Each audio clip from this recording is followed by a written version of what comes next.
caught in the crossfire.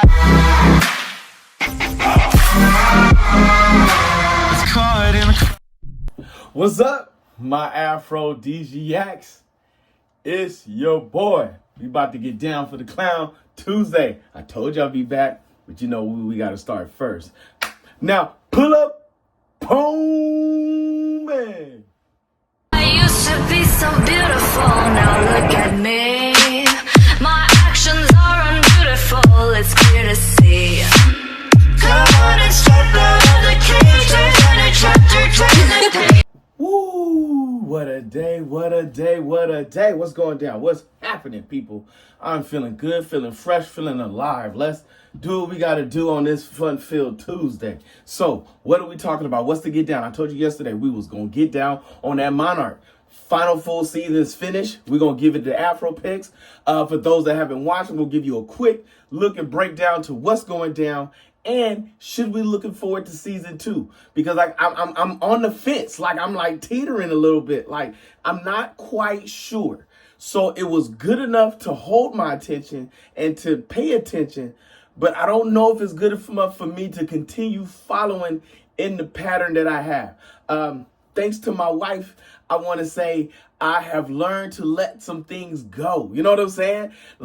If it's just not in the taste buds, to let it be. Because, me, I was always a dude, if you're going to put the plate in front of me, I got to finish this joint. I got to get down on this joint. But, you know what I'm saying? If you don't like them taters, leave the taters to the side. Just let it go. So, I know, I'm doing a lot of ranting, a lot of talking, and you have no idea what I'm talking about. Okay, so let's fill you in, my friend, and let's get you going. So, Monarch, if you've been keeping up with Godzilla, King Kong, all the movies they've been dropping, I want to say since 2016, Monarch is the group that has always followed the monsters, that's always kept up with where King Kong is, where Mothra is, where Atomic Godzilla is, where Godzilla is. You know what I'm saying? You get all the things that's out there, right? Okay, so I know a lot of people are still a little bit new to the game. If you have paid attention to my platform, I adore monsters. You know what I'm saying? I adore them. I love them. I heart them completely on into the game. So this is what's get down on the get down. So this show is literally about the group that follows all these monsters, or the monsters that we've been watching over the course of the years. They've been studying them. They've been trying to control them. They've been trying to destroy them. They have been all over the map with it. You know what I'm saying? With what they do. A secret organization not run by the government, but funded by the government. They don't see where this money going. Then again, they never see where the money's going. Anyhow, we're not going to go there. It starts out with an old scientist running through the forest, being chased by something creepy, crawly big behind him. And he's terrified. He has his briefcase with him and he throws it into the water. Okay. Now, judging and based on where the bamboo poles and sticks at, I'm going to guess he was on Skull Island. Because if you've watched the King Kong movie, that was kind of looking like the creature that was chasing him on that. Okay, so now the briefcase gets found years later by a shipping agency. Okay, so then that pans out and you go to a girl who has a set of keys, who's in a hallway that's in Japan. And she goes into this house, finds out this house has people in it because her father, she thinks, is dead. And turns out this man has a whole nother family in a whole nother country. So he has a wife and child in America, and he has a wife and child in Japan. So that's the drama portion of this movie for you. Getting to figure out what's going on, finding out that you have a brother or a sister, finding out your dad has lied to you your whole life, and to find out that he is one head scientist of the secret organization Monarch and has been chasing these monsters since as far as he can remember, because his mother was the creator, his mother and father were the creator of Monarch, and they were the founder scientists of this particular group. Mom was actually sucked down into a hole and perceived to be dead after she was covered by a giant horde of centipedes and sucked down into the ground. And then you got the military agent who was there the whole time, from the army, that was sent there to protect him and run the program, that you find out years later is in an institution in a home because the monarch needs to keep him silent of all the things that he knows. Now, the girl, the daughter, is a little traumatic because Godzilla, she's a part of when Godzilla was fighting in San Francisco, which takes you back to the movie in which Godzilla had to fight that one monster in the San Francisco moment. So she was in that area. She was next to it. Godzilla looked her in the face and was like, "What, sucker?" You know what I'm saying? And then he went on and did his thing. You know what I'm saying? So a lot of this thing is going back and forth. You go back to the past and you go back to the future, present. Back to the past, back to the present.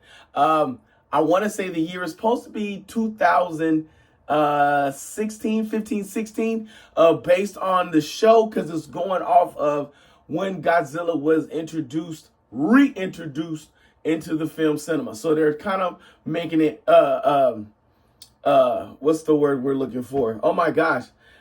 Canon. Oh my gosh. I can't believe I almost forgot that word. They're making all things canon. All the Godzilla's canon, all the King Kong's canon, all the movies that's coming out. And, you know what I'm saying, it's going to tie into the new Godzilla King Kong movie that's coming out and everything else, which, you know, your boy got to go see because I'm excited about that joint. Oh my God. But anyway, so you go through this adventure because they find the military officer who was working with their grandparents to try to find their father because they feel that or have information that the dad is not dead. So that's a big piece for them. You know what I'm saying? Two reasons. One, they love their father. They want to know what's going on. What happened to you? Why are you not in the grave? I'm so glad, but why haven't you come home? And two, fool, why ain't you ain't come home? You got 2 wives and 2 children in 2 different continents, but you ain't saying that to nobody. And then you gonna come up with a lame excuse like, this is more important.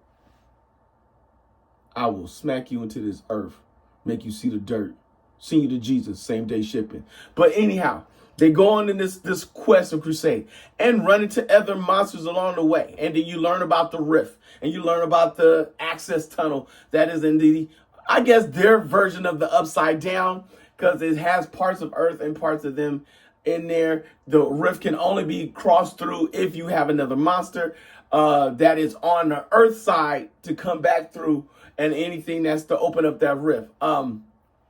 They made that canon based off of, if you watch Godzilla versus Kong, when Kong goes through, they can't go through unless Kong goes through this rift. So they're tying in all the stuff that they done. So this is like their prequel. This is like Agents of S.H.I.E.L.D. You know what I'm saying? This is their way of tying everything in, to tie all their movies in, to go further, to get bigger, to get stronger, to do all these courses of things. So with that, you know, you see Godzilla maybe a couple times. You watch the military try to kill the monsters and find out they can't. You watch the children open up horizons to new locations and areas. You see the 2 factions of Monarch fighting against each other. Then you find out that the mom is actually still alive, but she's been in the tunnels for the upside there version of the upside down world all this time. To her, only 57 days have passed by.